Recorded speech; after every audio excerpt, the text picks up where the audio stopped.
In 2000, Nokia was an empire, not a brand, not a company, a giant. It sold 7 phones every second. It had 70% of the mobile phone industry. It was bigger than Apple, more strategic than Samsung, more recognizable than Coca-Cola. Your first phone? Probably a Nokia. Your mom's phone? Definitely a Nokia. But then, something happened. The firm that ruled a generation made repetitive decisions so bad that the whole empire exploded, harder than a crashed Nokia 3310 hitting the Earth's surface. If you're thinking this is just another corporate story, think again. Experts talked about the collapse of this empire and tweeted. Then it bet against the future and lost everything. But how? Let's begin at the beginning. In the 90s, Nokia was already popular. By the early 2000s, they weren't merely cutting edge. They were at the cutting edge. Their phones were everywhere. Thin flip phones, candy bars, the legend 3310 with battery life that defied death. You could drop it from a building and still receive a call. It was fascinating to be more than a product. It was a symbol. And the brand became so vast, it attained a position that's nearly unparalleled in tech. It was bulletproof, or at least they thought so. Let me make one thing crystal clear. Nokia was not stupid. In 2004, yes, 3 years before the iPhone came out, Nokia actually built a touchscreen phone. Let me repeat that. In 2004, Nokia developed a prototype that had an uncanny resemblance to the iPhone. Big screen, no keypad, camera, sleek design. They saw the future. And then they placed it in a drawer and walked away. Why? Because they were afraid. Scared that if they introduced a touchscreen phone, it would kill their cash cow, the keypad phones that were making billions in profits. So rather than welcoming the future, they killed it. If you think this is insane, yes, it is, but it gets worse. While Apple was secretly working on iOS, and Google was buying a small company called Android, Nokia bet big on a dinosaur, Symbian. Symbian was their mobile operating system, and it was a disaster. All things considered, it was actually probably a downgrade. Yeah, the Nokia 5230 was my first touchscreen phone and it felt horrible. It was hard to navigate, the touchscreen felt unresponsive because it was a resistive and not a capacitive touchscreen. There was also a lack of apps, the Symbian OS as a whole felt super laggy, it had no Wi-Fi, and overall it was just meh. A developer once commented, writing code for Symbian was like performing brain surgery, using a chainsaw. Not an exaggeration. Developers hated it.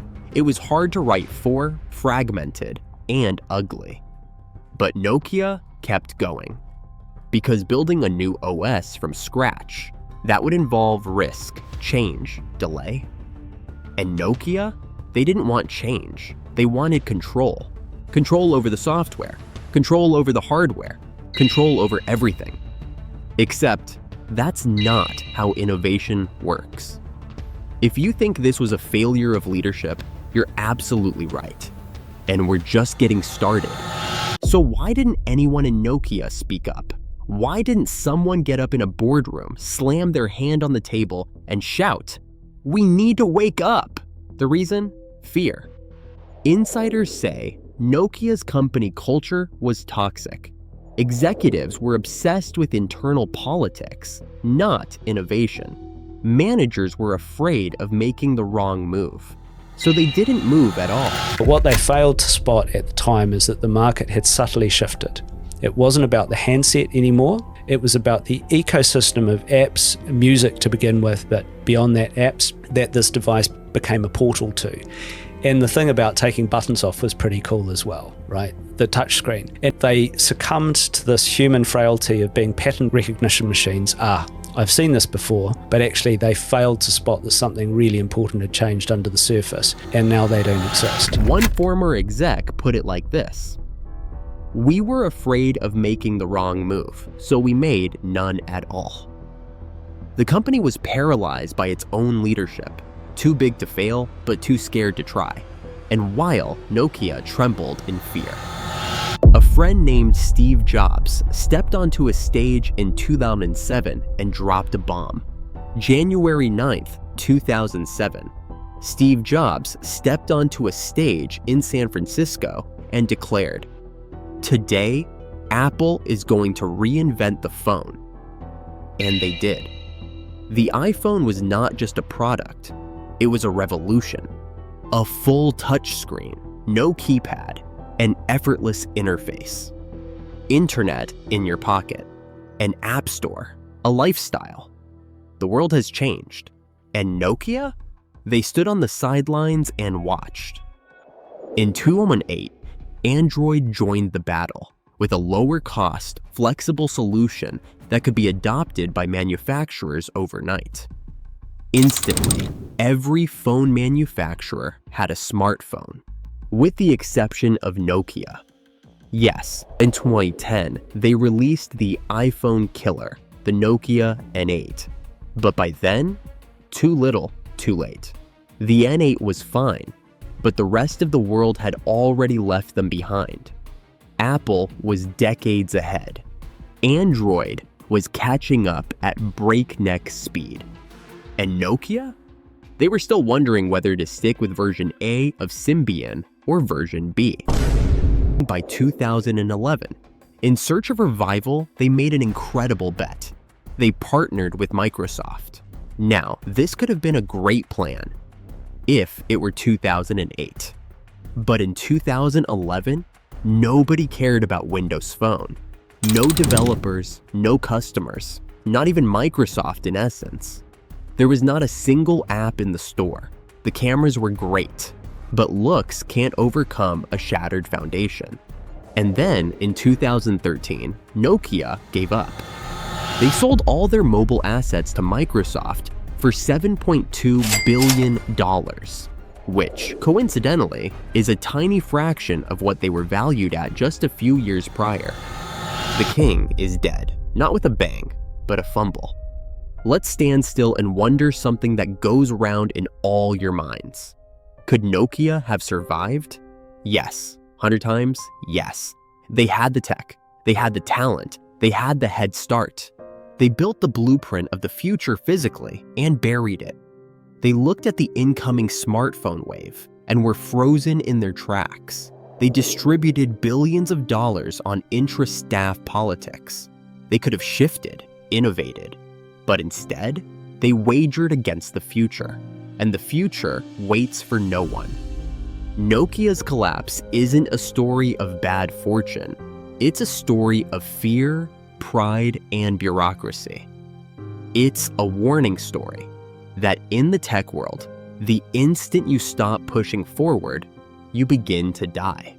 So what can we learn? What can businesses today, big and small, learn from Nokia's collapse? First things first, innovation waits for no one. Even if you're king today, somebody is building your heir. Secondly, don't let your cash cow blind you. Holding on to yesterday's profits at tomorrow's expense is a death warrant. Remember, work culture is everything. If your team won't speak truth to you, won't risk failure, won't challenge you to innovate, you're dead already. Thirdly, speed beats size no matter what. Apple moved fast. Google moved smart. Nokia moved not at all. They had the money. They had the manpower. What they lacked was the guts to change. Nokia was the symbol of an era, a brand that united the world before we even knew what smartphones were even capable of. But it lost everything.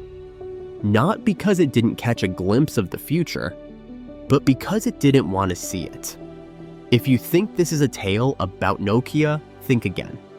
It's about every business that stands tall today, thinking they are bulletproof. Because in the end, the future doesn't care how big you are, only how brave you are. The fall of giants doesn't happen overnight. It happens with one ignored idea at a time. What do you think? Was Nokia's fall inevitable, or could it have been saved? Drop your thoughts in the comments. If you liked this video, give this video a thumbs up, and don't forget to subscribe to Wealth Files for more tech business breakdowns, rise and fall stories, and billion-dollar brand lessons.